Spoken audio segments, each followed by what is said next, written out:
السلام علیکم ورحمۃ اللہ وبرکاتہ۔ بسم اللہ الرحمن الرحیم۔ بیرون ملک مزدوری کے دوران بھائیوں نے روتے ہوئے بتایا کہ ماں کا دل کے دورے سے انتقال ہو گیا ہے۔ میں نے روتے ہوئے وہیں پر ان کا غائبانہ جنازہ پڑھا۔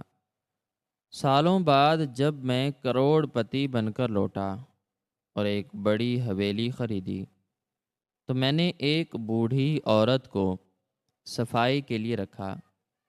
جب اس نے کھانا بنا کر میرے سامنے رکھا اور میں نے اس کے چہرے کی طرف دیکھا تو میری چیخیں نکل گئیں، کیونکہ میرا نام بلال ہے اور میری زندگی کی کہانی صبر، مشقت، جد و جہد اور ایک ایسے گہرے رنج و الم سے عبارت ہے جس نے میری روح کو ہمیشہ کے لیے زخمی کر دیا ہے۔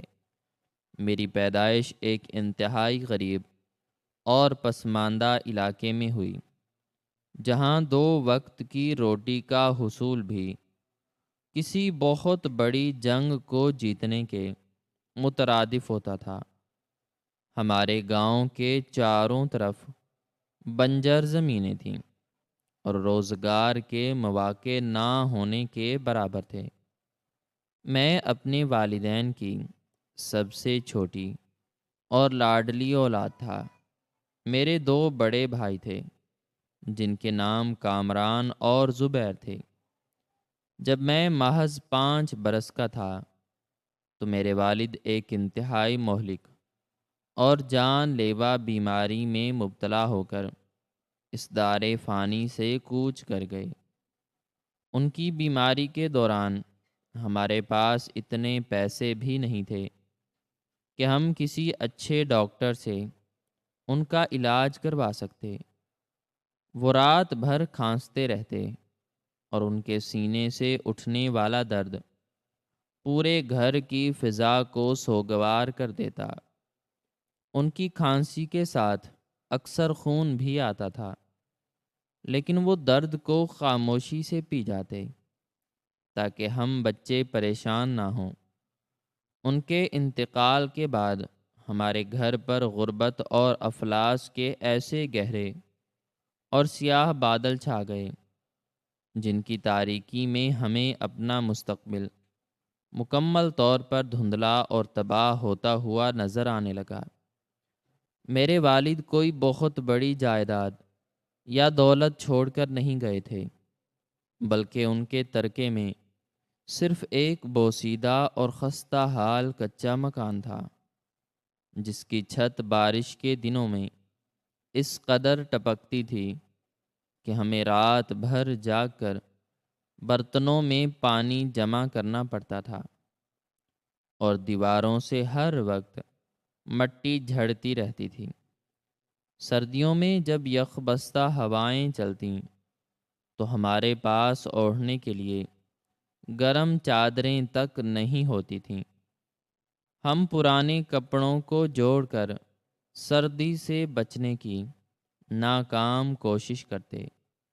والد کے سائے کے سر سے اٹھ جانے کے بعد ہمارے رشتہ داروں اور عزیز و اقارب نے ہم سے مکمل طور پر کنارہ کشی اختیار کر لی، اور کوئی بھی ہماری مدد کے لیے آگے نہیں آیا۔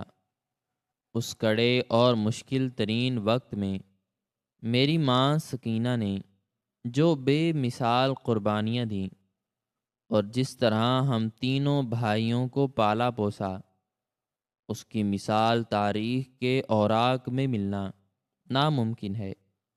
میری ماں ایک انتہائی صابرہ، شاکرہ اور باہمت عورت تھی، جس نے حالات کے سامنے گھٹنے ٹیکنے کے بجائے مشقت کا کٹھن راستہ چنا۔ اس نے محلے کے امیر لوگوں کے گھروں میں صفائی کرنے، برتن دھونے اور کپڑے دھونے کا کام شروع کر دیا۔ وہ صبح و سویرے منہ اندھیرے اس وقت اٹھتی جب پوری دنیا گہری نیند سو رہی ہوتی، اور سارا دن دوسروں کے گھروں میں مشقت کرنے کے بعد رات گئے تھک کر چور حالت میں واپس لوٹتی۔ اس کے ہاتھوں میں مسلسل کام کرنے کی وجہ سے گہرے چھالے پڑ چکے تھے، اور اس کی انگلیاں سردیوں کے موسم میں مسلسل ٹھنڈے پانی میں کپڑے دھونے کی وجہ سے سوج کر سرخ ہو جاتی تھیں۔ بسا اوقات محلے کی امیر اور مغرور عورتیں اسے بلا وجہ جھڑک دیتیں، اس کی غریبی کا مذاق اڑاتیں اور اسے باسی یا بچا ہوا کھانا دیتیں، لیکن میں نے کبھی اپنی ماں کی زبان پر کوئی شکایت یا شکوہ نہیں سنا۔ وہ جو کچھ کما کر لاتی اس سے ہمارے لیے روٹی کا بندوبست کرتی۔ وہ خود کئی کئی دن تک صرف پانی پی کر یا سوکھی روٹی کھا کر گزارا کر لیتی، لیکن ہم تینوں بھائیوں کو کبھی بھوکا نہیں سونے دیتی تھی۔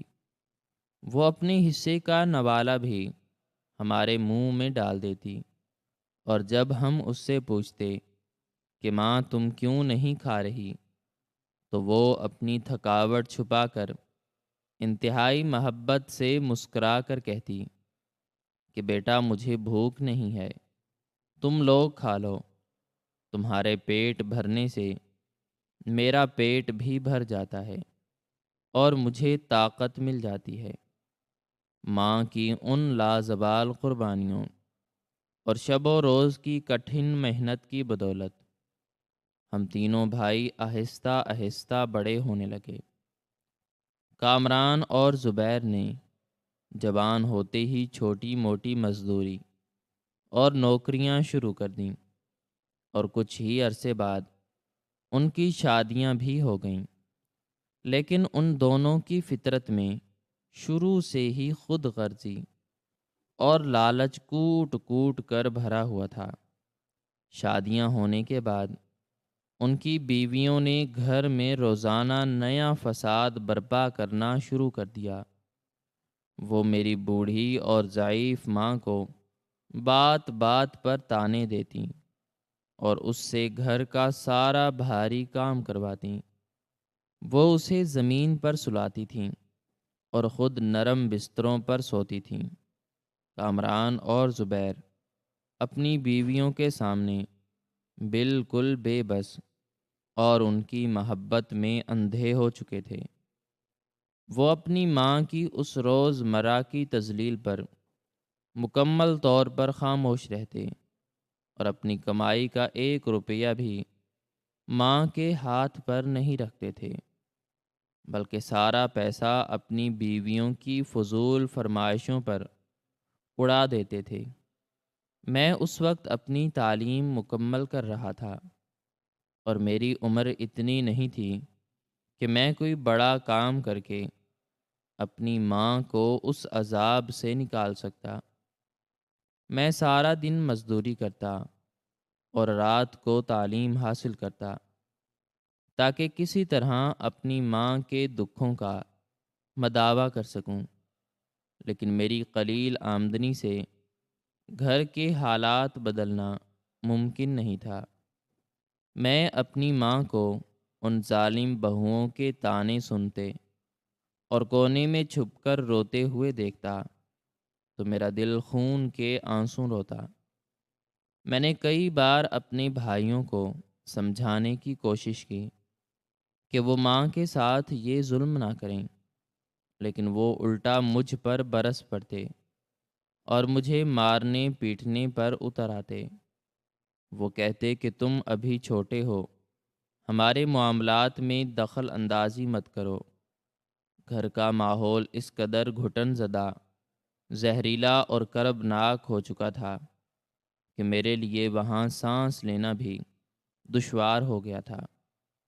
ایک رات میں نے اپنی ماں کو جائے نماز پر سجدے میں روتے ہوئے دیکھا۔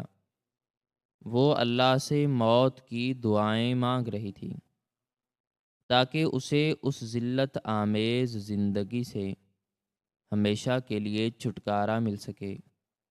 ماں کی وہ سسکیاں میرے دل میں خنجر کی طرح اتر گئیں، اور میں نے اسی رات ایک انتہائی کڑا اور مشکل فیصلہ کیا۔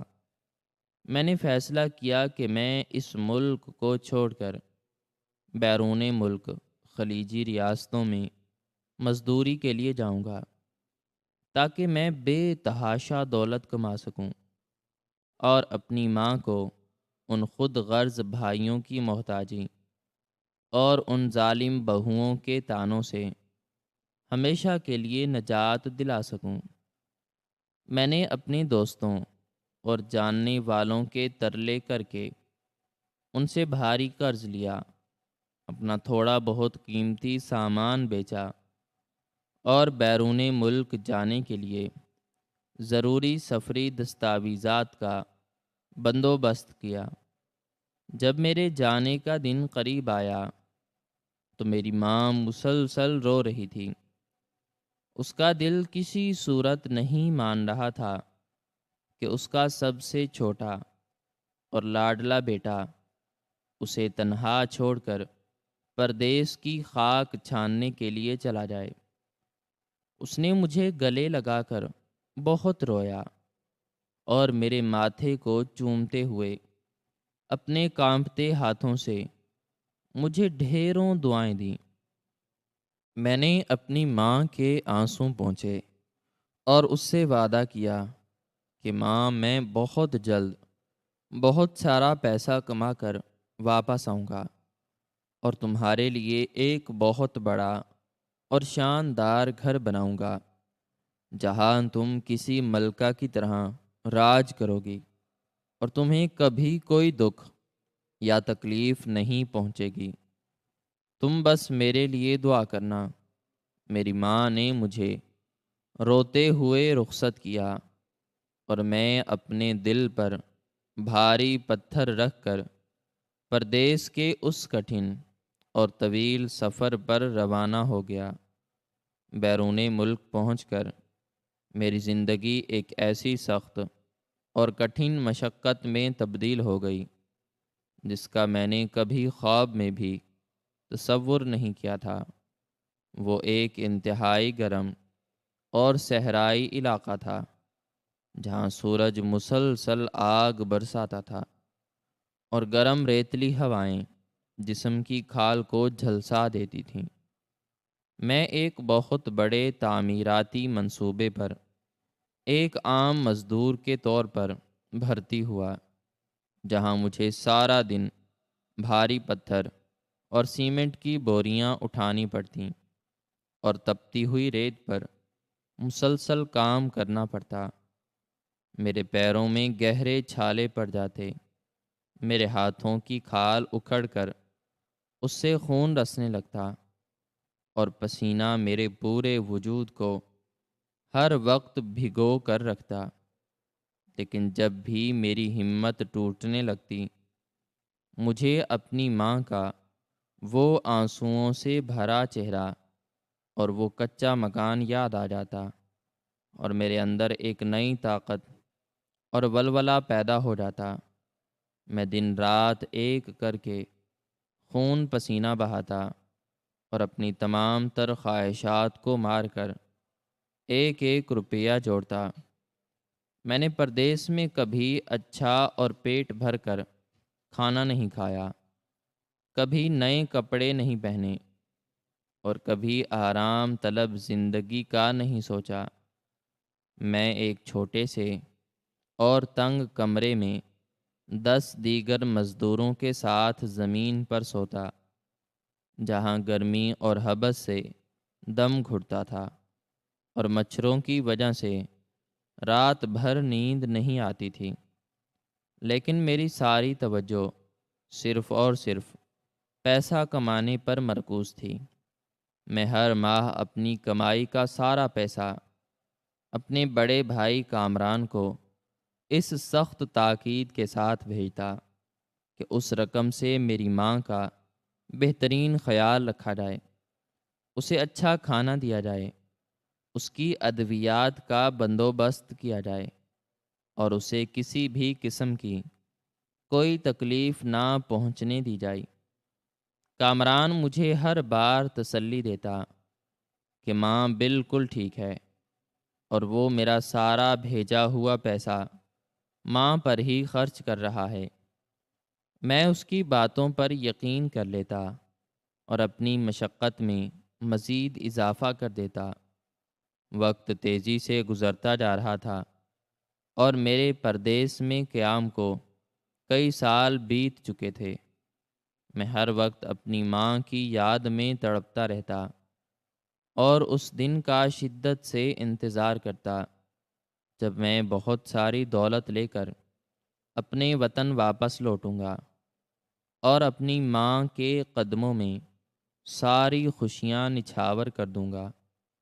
لیکن میری زندگی کا سب سے بھیانک اور قیامت خیز دن وہ تھا جب میں شدید گرمی میں ایک بلند و بالا عمارت کی چھت پر کام کر رہا تھا کہ اچانک مجھے میرے مینیجر نے بلایا اور بتایا کہ میرے وطن سے میرے بھائی کامران کا کوئی انتہائی ضروری اور ہنگامی پیغام آیا ہے۔ میں گھبراہٹ اور بے چینی کے عالم میں بھاگتا ہوا گیا، اور جب میں نے کامران کی آواز سنی تو میرے پیروں تلے سے زمین مکمل طور پر کھینچ لی گئی۔ کامران انتہائی زار و قطار رو رہا تھا اور اس کی آواز ہچکیوں کی وجہ سے ٹوٹ رہی تھی۔ اس نے روتے ہوئے مجھے وہ خبر دی جس نے میری پوری دنیا کو ایک ہی لمحے میں تباہ و برباد کر دیا۔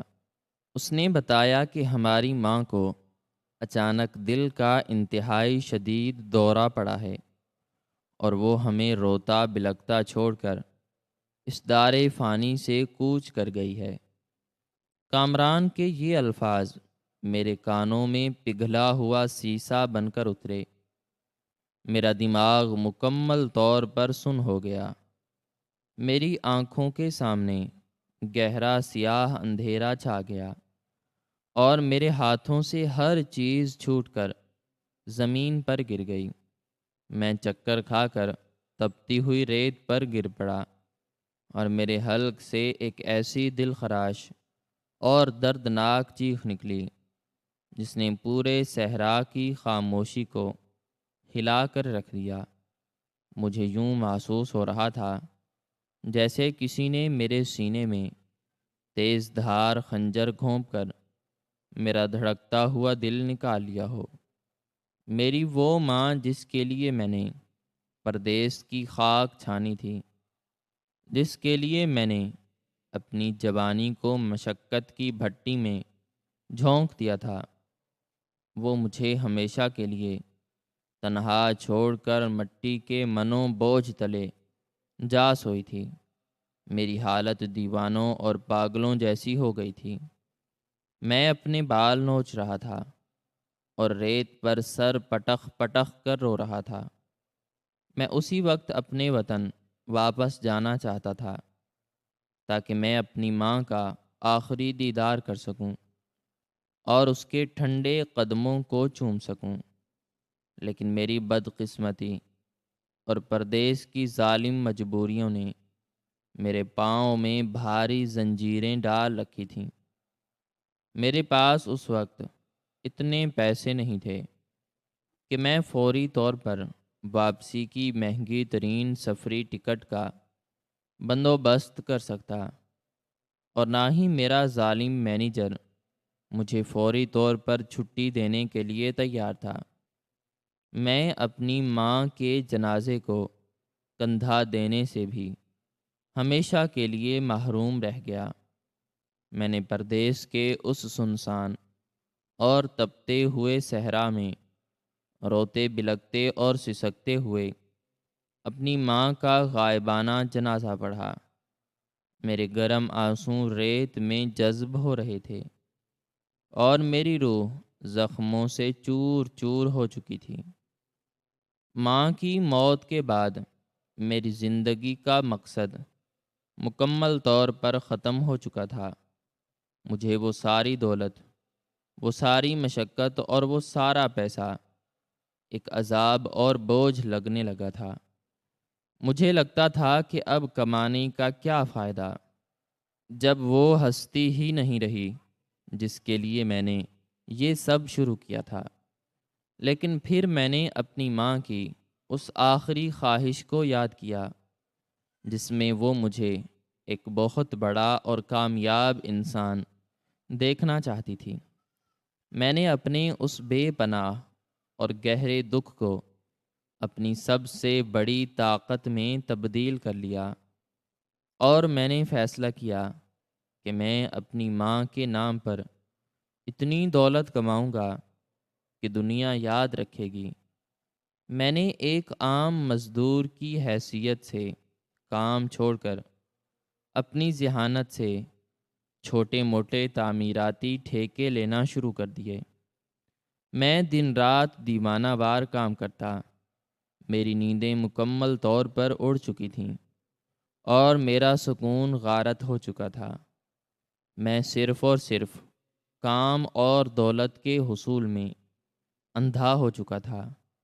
میری ایمانداری، میرے ہنر اور انتھک محنت کی بدولت مجھے پردیس میں بہت بڑی کامیابیاں ملنا شروع ہو گئیں، اور میرا شمار وہاں کے بڑے اور نامور ٹھیکے داروں میں ہونے لگا۔ میرے پاس بے تحاشا دولت آنا شروع ہو گئی، اور میں نے اس دولت کو مزید بڑھانے کے لیے دن رات ایک کر دیا۔ سال گزرتے گئے اور میری دولت میں بے پناہ اضافہ ہوتا گیا۔ میں نے کئی بڑے کارخانے اور تجارتی ادارے قائم کر لیے، اور ایک وقت وہ آیا جب میں اس پردیس میں ایک بہت بڑا اور مشہور کروڑ پتی انسان بن چکا تھا۔ میرے پاس ہر وہ چیز موجود تھی جسے خریدنے کے لیے دولت کی ضرورت ہوتی ہے، لیکن میرے دل کا وہ کونا ہمیشہ خالی اور ویران رہا، جہاں میری ماں کی بے لوث محبت بستی تھی۔ مجھے اپنے ان خود غرض بھائیوں سے شدید نفرت ہو چکی تھی، جنہوں نے مجھے میری ماں کے آخری دیدار سے محروم رکھا تھا اور ماں کا خیال نہیں رکھا تھا۔ اس لیے میں نے ان سے مکمل طور پر رابطہ منقطع کر لیا تھا۔ میں نے کئی سالوں تک وطن واپس جانے کا نام تک نہیں لیا، کیونکہ اس مٹی میں میری ماں دفن تھی، اور مجھے لگتا تھا کہ میں اس کے مزار پر جا کر شدت غم سے مر جاؤں گا۔ لیکن آخر کار ایک طویل عرصے کے بعد میرے دل میں اپنے وطن کی مٹی کو چومنے اور اپنی ماں کی قبر پر جا کر آنسوں بہانے کی شدید تڑپ پیدا ہوئی۔ میں نے پردیس کا اپنا سارا وسیع و عریض تجارتی کاروبار سمیٹا اور بے تحاشا دولت اور اثاثے لے کر اپنے وطن واپس لوٹ آیا۔ جب میں اپنے ملک کی سرزمین پر اترا تو میرے پاس دولت کی کوئی کمی نہیں تھی۔ میں نے اپنے آبائی شہر اور گاؤں میں جانے کے بجائے ملک کے سب سے بڑے اور پوش شہر میں رہائش اختیار کرنے کا حتمی فیصلہ کیا، کیونکہ میں اپنے ان لالچی اور خود غرض بھائیوں کی شکل بھی نہیں دیکھنا چاہتا تھا، جنہوں نے میری بھیجی ہوئی دولت پر عیاشی کی اور میری ماں کو بچا نہ سکے۔ میں نے شہر کے سب سے پرتعیش اور مہنگے ترین علاقے میں ایک انتہائی شاندار، وسیع و عریض اور عالی شان حویلی خریدی۔ یہ حویلی کسی بادشاہ کے محل سے کم نہیں تھی۔ اس میں سنگے مرمر کے چمکدار فرش، قیمتی اور نایاب لکڑی کے تراشے ہوئے دروازے، بڑے بڑے روشن فانوس اور ہر قسم کے جدید ترین سہولیات موجود تھیں۔ اس حویلی کے باغات اتنے وسیع اور خوبصورت تھے کہ ان میں کئی گھنٹے چہل قدمی کی جا سکتی تھی۔ میں اس بڑی اور پرتعیش حویلی میں بالکل تنہا اور اکیلا رہتا تھا۔ میرے پاس دولت کی فراوانی تھی، لیکن میری زندگی میں کوئی ایسا رشتہ نہیں تھا جس کے ساتھ میں اپنی یہ تمام خوشیاں بانٹ سکتا۔ میں سارا دن اپنی حویلی کے مختلف حصوں میں خاموشی سے بیٹھا رہتا اور اپنی ماں کی پرانی یادوں میں کھویا رہتا۔ اس اتنی بڑی حویلی کی دیکھ بھال اور صفائی ستھرائی کے لیے مجھے کئی خادموں اور ملازمین کی ضرورت تھی۔ میں نے اپنے ایک پرانے اور انتہائی بااعتماد مینیجر کو حکم دیا کہ وہ حویلی کے کام کاج کے لیے کچھ محنتی اور ایماندار ملازمین کا فوری طور پر بندوبست کرے۔ میں نے اسے خاص طور پر سختی سے تاکید کی کہ حویلی کے اندرونی حصوں کی صفائی اور میرے لیے کھانا پکانے کے لیے کسی ایسی عورت کو تلاش کیا جا سکے جو انتہائی غریب اور ضرورت مند ہو، تاکہ میں اسے اچھی تنخواہ دے کر اس کی مالی مدد کر سکوں اور وہ محتاجی کے بغیر عزت کی روٹی کما سکے۔ میرے نگران نے میری ہدایت پر عمل کرتے ہوئے کئی لوگوں سے رابطہ کیا، اور چند دنوں کے بعد وہ ایک انتہائی ضعیف اور خستہ حال بوڑھی عورت کو لے کر میری حویلی میں حاضر ہوا۔ وہ اس عورت کو ملازموں والے پورشن میں چھوڑ آیا تھا۔ میرے مینیجر نے انتہائی ادب سے جھک کر مجھے بتایا کہ مالک، یہ بوڑھی عورت بہت ہی غریب اور لاچار ہے۔ اس کا اس دنیا میں بظاہر کوئی سہارا نہیں ہے، اور پچھلے کئی سالوں سے لوگوں کے گھروں میں جھاڑو پونچھا کر کے اپنا پیٹ پال رہی ہے۔ اگر آپ اسے حویلی کی صفائی ستھرائی اور کھانا پکانے کے کام پر رکھ لیں تو اس بے سہارا عورت کا بہت بڑا بھلا ہو جائے گا، اور اسے زندگی کے آخری ایام میں 2 وقت کی عزت کی روٹی مل جائے گی۔ میں نے اس ضعیف عورت کا سوچا تو میرے دل میں ایک عجیب سی ہمدردی اور درد کی لہر دوڑ گئی۔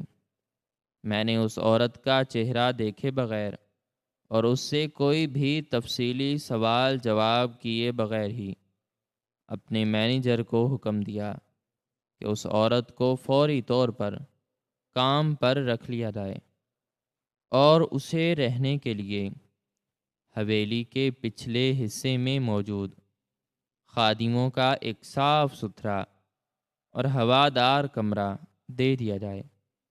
میں نے مینیجر کو یہ بھی تاکید کی کہ اس بوڑھی عورت کو اس کی محنت سے دگنی تنخواہ دی جائے اور اس کے کھانے پینے کا بہترین اور اعلیٰ بندوبست کیا جائے، تاکہ اسے اس بڑھاپے میں مزید کوئی مشقت یا تکلیف نہ اٹھانی پڑے۔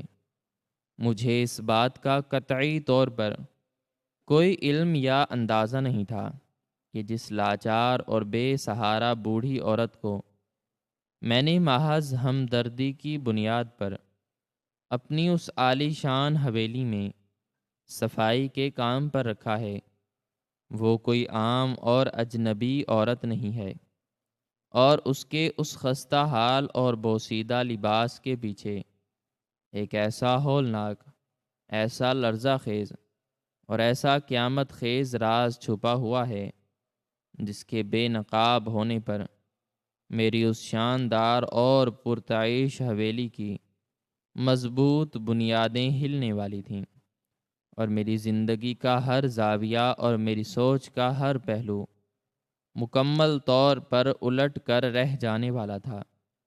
میری اس عالی شان اور پرتعیش حویلی میں اس ضعیف اور لاچار عورت کے قدم رکھتے ہی مجھے ایک عجیب سا دلی سکون اور طمانینت کا احساس ہونے لگا تھا۔ جیسے اس حویلی کی ویرانی اور اداسی میں کوئی اندیکھی سی رونق آ گئی ہو۔ وہ بوڑھی عورت انتہائی خاموشی اور عاجزی کے ساتھ حویلی کے کاموں میں مصروف ہو چکی تھی۔ وہ صبح سویرے اٹھتی اور اپنے کمزور کانپتے ہاتھوں سے حویلی کے فرش چمکاتی۔ وہ کسی سے کوئی بات نہیں کرتی تھی اور ہمیشہ اپنی چادر میں سمٹی رہتی۔ میں اپنے کمرے میں بیٹھا اپنے تجارتی معاملات میں الجھا رہتا، لیکن میرے دل کا وہ کونا ہمیشہ خالی اور ویران رہتا جہاں میری ماں کی محبت بستی تھی۔ دن گزرتے گئے اور اس بوڑھی عورت نے میرے لیے کھانا پکانے کی ذمہ داری بھی انتہائی خاموشی سے سنبھال لی۔ ایک شام جب میں اپنے وسیع و عریض کمرے میں تنہا بیٹھا اپنی ماں کی پرانی یادوں میں کھویا ہوا تھا اور میرے دل میں پردیس کے اس سنسان صحرا کا وہ ہولناک منظر گردش کر رہا تھا، جب مجھے میری ماں کی موت کی خبر دی گئی تھی کہ اچانک میرے کمرے کے دروازے پر اس ضعیف عورت کے کانپتے ہوئے قدموں کی آہٹ سنائی دی۔ وہ اپنے ہاتھوں میں ایک بڑی سی تشتری اٹھائے انتہائی سست روی سے میرے کمرے میں داخل ہوئی۔ اس تشتری میں میرا رات کا کھانا رکھا ہوا تھا۔ جیسے ہی وہ عورت تشتری لے کر میرے قریب آئی تو اس کھانے سے اٹھنے والی مہک نے میرے پورے وجود کو جھنجھوڑ کر رکھ دیا۔ یہ کوئی عام خوشبو نہیں تھی، بلکہ یہ بالکل وہی مخصوص اور جانی پہچانی خوشبو تھی جو میرے بچپن میں میرے اس کچے اور خستہ حال مکان کے باورچی خانے سے اٹھتی تھی۔ جب میری ماں اپنے ہاتھوں سے میرے لیے کھانا پکاتی تھی، اس کھانے کی مہک میں ایک ایسی انوکھی اور لازوال محبت کی کشش تھی جس نے مجھے لمحوں میں میرے شاندار اور پرتعیش حال سے نکال کر میرے اس غریب مگر محبت بھرے ماضی میں پہنچا دیا، جہاں میری ماں مجھے اپنے ہاتھوں سے نوالے بنا کر کھلاتی تھی۔ میری دھڑکنیں اچانک تیز ہو گئیں اور میرے دل میں ایک انتہائی عجیب اور ناقابل بیان سی بے چینی طاری ہو گئی۔ میں نے بے اختیار اس تشتری کی طرف دیکھا جس میں رکھی ہوئی روٹیوں کی بناوٹ اور سالن کی رنگت بالکل میری ماں کے ہاتھ کے پکے ہوئے کھانے جیسی تھی۔ وہ بوڑھی عورت انتہائی عاجزی سے وہ تشتری میری میز پر رکھ رہی تھی کہ اچانک اس کے کمزور اور کانپتے ہوئے ہاتھوں کی لرزش کی وجہ سے اس کے سر اور چہرے پر لپٹی ہوئی وہ پرانی اور بوسیدہ چادر سرک کر اس کے کاندھوں پر آ گری، اور اس کا وہ چہرہ جو اب تک میری نظروں سے مکمل طور پر پوشیدہ تھا، وہ پوری طرح میرے سامنے بے نقاب ہو گیا۔ میں نے جیسے ہی بے ساختہ اپنی نظریں اٹھا کر اس عورت کے چہرے کی طرف دیکھا تو میری آنکھیں حیرت، صدمے اور شدید ترین بے یقینی سے پوری طرح پھٹی کی پھٹی رہ گئیں۔ میرے پیروں تلے سے وہ شاندار اور قیمتی سنگ مرمر کا فرش مکمل طور پر کھینچ لیا گیا جس پر میں کھڑا تھا۔ میرا سانس میرے حلق میں ایک کانٹے کی طرح بری طرح اٹک کر رہ گیا اور میرے دماغ میں جیسے ہزاروں بجلیاں ایک ساتھ گونج گئیں۔ میں نے زندگی میں کبھی اپنے واہم و گمان میں بھی تصور نہیں کیا تھا کہ جس لاچار اور بے سہارا بوڑھی عورت کو میں نے محض ہمدردی کی بنیاد پر اپنی اس عالی شان حویلی میں صفائی کے کام پر رکھا ہے، وہ کوئی اور نہیں بلکہ میری اپنی سگی ماں سکینہ تھی۔ وہی ماں جس کی موت کی خبر سن کر میں نے پردیس کے اس تپتے ہوئے صحرا میں روتے بلکتے اور سسکتے ہوئے اس کا غائبانہ جنازہ پڑھا تھا۔ وہی ماں جس کی یاد میں میری روح زخموں سے چور چور ہو چکی تھی، اور وہی ماں جس کے لیے میں نے یہ بے تحاشا دولت اور یہ کروڑوں کی حویلی خریدی تھی۔ اس کے چہرے پر وہی پرانی اور جانی پہچانی جھریاں تھیں، اس کی آنکھوں میں وہی پرانی اور لازوال محبت کی چمک تھی، اور اس کے ماتھے پر وہی مخصوص نشان تھا جو صرف مجھے معلوم تھا۔ میری حالت دیوانوں اور پاگلوں جیسی ہو گئی، اور میرے حلق سے ایک ایسی دل خراش اور دردناک چیخ نکلی جس نے میری اس پوری عالی شان حویلی کے در و دیوار کو ہلا کر رکھ دیا۔ میری وہ چیخ سن کر وہ ضعیف عورت جو میری ماں تھی، وہ شدید خوف اور گھبراہٹ کے عالم میں پیچھے ہٹی، اور اس نے جلدی سے اپنی چادر دوبارہ اپنے چہرے پر کھینچنے کی کوشش کی، لیکن اس سے پہلے کہ وہ اپنا چہرہ چھپا پاتی، میں دھاڑیں مار مار کر روتا ہوا اس کے قدموں میں جا گرا، اور میں نے اس کے دونوں کمزور اور کانپتے ہوئے پاؤں اپنے ہاتھوں میں مضبوطی سے پکڑ کر ان پر اپنے آنسوؤں کی برسات کر دی۔ میں روتے ہوئے اور ہچکیاں لیتے ہوئے چیخ چیخ کر کہہ رہا تھا کہ ماں تم زندہ ہو، میری ماں تم زندہ ہو، مجھے بتاؤ کہ یہ سب کیا ہے۔ مجھے میرے بھائیوں نے تمہاری موت کی خبر کیوں دی تھی؟ میں نے تو تمہارا غائبانہ جنازہ پڑھا تھا۔ تم اس حالت میں یہاں دوسروں کے گھروں میں جھاڑو پونچھا کیوں کر رہی ہو؟ میری ماں میری ان باتوں کو سن کر میری ماں کے ہاتھ سے وہ تشتری چھوٹ کر زمین پر گر گئی، اور اس کے اندر چھپا ہوا دکھ کا وہ عظیم سمندر جو اس نے برسوں سے اپنے سینے میں دفن کر رکھا تھا، وہ آنسوؤں کی صورت میں اس کی کمزور آنکھوں سے چھلک پڑا۔ اس نے اپنے کانپتے ہوئے ہاتھوں سے میرا سر اٹھایا اور میرے چہرے کو چومتے ہوئے انتہائی دردناک اور سسکتی ہوئی آواز میں کہا کہ میرے لال، میرے بچے، میں نے تو تجھے پردیس میں اس لیے بھیجا تھا کہ تو اپنی زندگی سنوار سکے اور مجھے ان ظالم لوگوں کے طعنوں سے نجات دلا سکے، لیکن مجھے کیا معلوم تھا کہ میرے اپنے ہی خون کے رشتے اس قدر سفاک، ظالم اور درندے بن جائیں گے کہ وہ دولت کی ہوس میں اپنی سگی ماں کو جیتے جی مار دیں گے۔ میں نے روتے ہوئے اپنی ماں کو گلے سے لگا لیا اور اسے اس مخملی اور نرم کرسی پر بٹھایا جس پر میں خود بیٹھتا تھا۔ میں نے اس کے آنسو پونچھے اور اس سے منت کی کہ وہ مجھے وہ سارا ہولناک اور بھیانک سچ بتائے جو اس نے مجھ سے اب تک چھپا رکھا تھا۔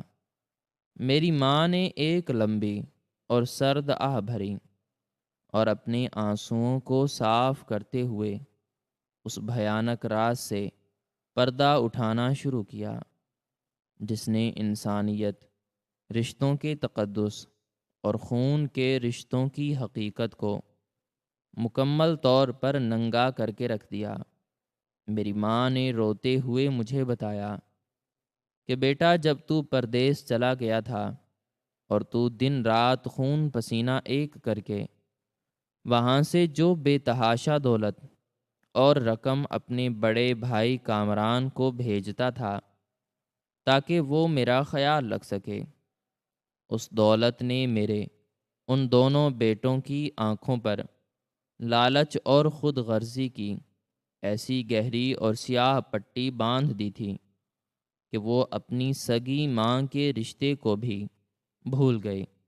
کامران اور زبیر اور ان کی ظالم بیویوں نے اس ساری رقم کو اپنی ذاتی عیاشیوں، اپنے نئے کپڑوں اور اپنے شوق پورے کرنے کے لیے بے دردی سے اڑانا شروع کر دیا۔ وہ مجھے اس رقم میں سے ایک پائی بھی نہیں دیتے تھے، بلکہ وہ مجھ پر ظلم کی انتہا کر چکے تھے۔ وہ مجھے سارا دن گھر کے کاموں میں ایک جانور کی طرح جوت کر رکھتے اور رات کو مجھے بچا کھچا اور باسی کھانا کھانے کو دیتے۔ میں مسلسل روتی رہتی اور انہیں تیری دی ہوئی رقم کا واسطہ دیتی، لیکن وہ الٹا مجھ پر تشدد کرتے اور مجھے گالیاں دیتے۔ کچھ ہی عرصے بعد کامران اور زبیر کو میرا وجود اس گھر میں ایک بہت بڑا اور ناقابل برداشت بوجھ لگنے لگا۔ وہ دونوں آپس میں لڑتے تھے کہ اس بوڑھی اور بیمار عورت کی ذمہ داری کون اٹھائے گا۔ ان کی بیویوں نے انہیں مجبور کر دیا کہ اس بوجھ کو ہمیشہ کے لیے اپنے سر سے اتار پھینکیں تاکہ وہ تیری بھیجی ہوئی ساری دولت پر مکمل طور پر قابض ہو سکیں، اور انہیں مجھے روٹی کا ایک نوالہ بھی نہ دینا پڑے۔ میری ماں کی یہ تلخ اور دل چیر دینے والی باتیں سن کر میرے جسم میں خون کھولنے لگا، اور میرا دل چاہ رہا تھا کہ میں ابھی جا کر اپنے ان ظالم اور درندے بھائیوں کے گلے گھونٹ دوں۔ میری ماں نے سسکتے ہوئے اپنی بات جاری رکھی اور مجھے وہ لرزہ خیز حقیقت بتائی جس نے میرے وجود کو ٹکڑے ٹکڑے کر دیا۔ اس نے بتایا کہ ایک رات وہ دونوں بھائی مجھے دھوکے سے یہ کہہ کر اپنے ساتھ شہر لے گئے کہ وہ مجھے کسی بڑے ڈاکٹر کو دکھانے جا رہے ہیں۔ میں ان کی باتوں میں آ گئی، لیکن وہ ظالم مجھے کسی ہسپتال میں نہیں لے گئے، بلکہ وہ مجھے شہر کی آبادی سے بہت دور ایک انتہائی سنسان اور ویران علاقے میں واقع ایک خستہ حال اور بوسیدہ بوڑھوں کے ٹھکانے اولڈ ہوم میں چھوڑائے، جہاں ان جیسے بے حس اور ظالم لوگ اپنے بوڑھے والدین کو مرنے کے لیے چھوڑ دیتے تھے۔ میں روتی رہی، گڑ گڑاتی رہی اور ان کے پاؤں پڑتی رہی کہ مجھے اس جہنم میں مت چھوڑ کر جاؤ۔ میں گھر کے ایک کونے میں پڑی رہوں گی اور تم سے کچھ نہیں مانگوں گی۔ لیکن ان کے دل پتھر ہو چکے تھے۔ انہوں نے مجھے اس اولڈ ہوم کے نگران کے حوالے کیا اور وہاں سے ہمیشہ کے لیے فرار ہو گئے۔ اس کے بعد ان دونوں ظالموں نے اس خوف سے کہ کہیں تو پردیس سے واپس آ کر ان سے میری حالت کے بارے میں سوال نہ کرے اور ان سے وہ ساری دولت نہ چھین لے جو تو انہیں بھیج رہا تھا، انہوں نے مل کر ایک انتہائی گھنونا اور بھیانک منصوبہ بنایا اور تجھے پیغام بھیج کر روتے ہوئے یہ جھوٹی اور ہولناک خبر دے دی کہ میں دل کے دورے سے مر چکی ہوں، تاکہ تو مجھ سے ملنے کی امید ہی چھوڑ دے اور ہمدردی کے نام پر انہیں مزید پیسے بھیجتا رہے۔ اور انہوں نے واقعی اپنا مقصد حاصل کر لیا، کیونکہ تو میری موت کی خبر سن کر اس قدر ٹوٹ گیا تھا کہ تو نے کئی سالوں تک وطن واپس آنے کا نام تک نہیں لیا، اور وہ دونوں تیری دولت پر سانپ بن کر بیٹھے رہے۔ میری ماں کی یہ دردناک داستان سن کر میرے سینے میں ایک ایسا طوفان برپا ہو چکا تھا جس کی شدت سے میری سانسیں اکھڑ رہی تھیں۔ میں سوچ بھی نہیں سکتا تھا کہ لالچ اور دولت کی ہوس انسان کو اس قدر اندھا اور غلیظ بنا سکتی ہے کہ وہ اپنی اس ماں کو جس نے اسے اپنے خون سے سینچا ہوا اسے ایک بوجھ سمجھ کر کوڑے دان کی طرح پھینک دے۔ میری ماں نے روتے ہوئے مجھے مزید بتایا کہ اس اولڈ ہوم میں اس کی زندگی کسی عذاب سے کم نہیں تھی۔ وہاں نہ تو پیٹ بھر کر کھانا ملتا تھا اور نہ ہی کوئی دوا میسر تھی۔ وہ دن رات میرے واپس آنے کی دعائیں مانگتی، اور اسی انتظار میں اس کی آنکھوں کی بینائی کمزور ہو چکی تھی۔ وہ کئی سالوں تک اسی اذیت اور قید میں پڑی رہی، لیکن پھر کچھ عرصہ قبل اس اولڈ ہوم کے پاس لوگوں کی طرف سے آنے والی امداد اور رقم مکمل طور پر ختم ہو گئی، اور اس کے نگرانوں نے اس جگہ کو بند کرنے کا فیصلہ کر لیا۔ انہوں نے انتہائی بے دردی سے وہاں موجود تمام بوڑھے اور لاچار لوگوں کو سڑکوں پر دھکے دے کر نکال دیا۔ میری ماں بھی اس بڑھاپے اور بیماری کی حالت میں سڑکوں کی خاک چھاننے پر مجبور ہو گئی۔ اس نے در در کی ٹھوکریں کھائیں، لوگوں کے آگے ہاتھ پھیلائے اور مانگ کر اپنا پیٹ پالا، لیکن اس کی خودداری نے اسے زیادہ دیر تک بھیک مانگنے کی اجازت نہیں دی۔ اس نے فیصلہ کیا کہ وہ جب تک زندہ ہے وہ اپنے ہاتھوں سے کام کر کے روٹی کمائے گی۔ وہ اسی کام کی تلاش میں در بدر بھٹکتی ہوئی میرے اس پرانے نگران تک پہنچی، اور اس نے اسے مجھ پر رحم کھا کر اس شاندار حویلی میں صفائی کے کام پر رکھ لیا۔ اسے بالکل بھی معلوم نہیں تھا کہ یہ عالی شان اور پرتعیش حویلی جس میں وہ ایک خادمہ بن کر آئی ہے، وہ دراصل اس کے اپنے سگے اور لاڈلے بیٹے کی ہے، جس نے یہ سب کچھ اسی کی محبت اور اسی کے نام پر کمایا ہے۔ میری ماں نے روتے ہوئے میرے چہرے کو اپنے کانپتے ہاتھوں میں لیا اور کہا کہ بیٹا، میں نے تو تجھے صرف اس لیے نہیں بتایا کہ میں تیری ماں ہوں، کیونکہ مجھے ڈر تھا کہ کہیں تیری دولت تجھے بھی میرے ان ظالم بھائیوں کی طرح اندھا نہ کر چکی ہو، اور تو بھی مجھے ایک بوجھ سمجھ کر دھکے دے کر نہ نکال دے۔ اس لیے میں نے سوچا کہ میں خاموشی سے تیرے اس محل میں ایک خادمہ بن کر رہوں گی، اور اپنی بچی کھجی زندگی اپنے بیٹے کے سائے میں گزار کر اس دنیا سے رخصت ہو جاؤں گی۔ میری ماں کی یہ آخری بات سن کر میرے دل پر جیسے کسی نے بھاری ہتھوڑا مارا ہو۔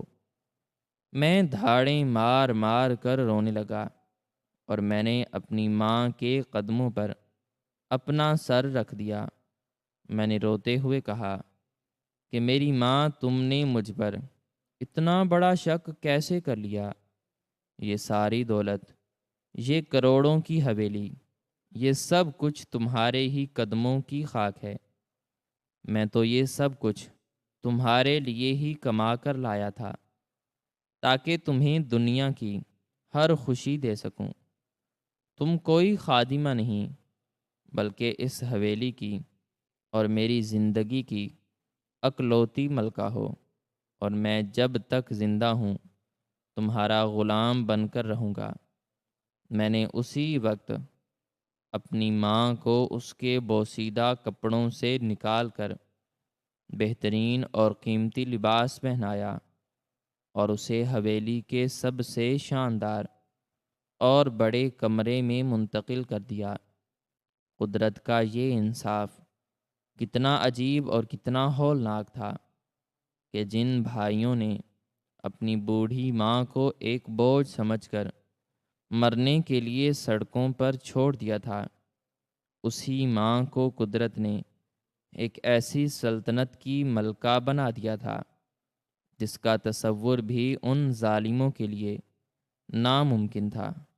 میں نے اسی رات اپنے محافظوں کو حکم دیا اور اپنے ان دونوں ظالم اور خود غرض بھائیوں کی مکمل معلومات اور ان کے ٹھکانوں کا پتہ لگانے کی ہدایت کی۔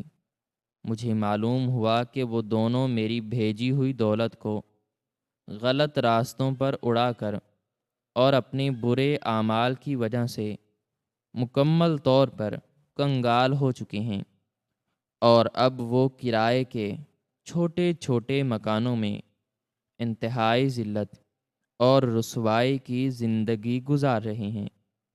میں نے اپنے وکیلوں کے ذریعے ان پر اپنے مال کو دھوکے سے ہڑپ کرنے اور اپنی ماں کو بے یار و مددگار چھوڑنے کے جرم میں سخت ترین مقدمات دائر کروا دیے اور انہیں قانون کے کٹہرے میں لا کھڑا کیا۔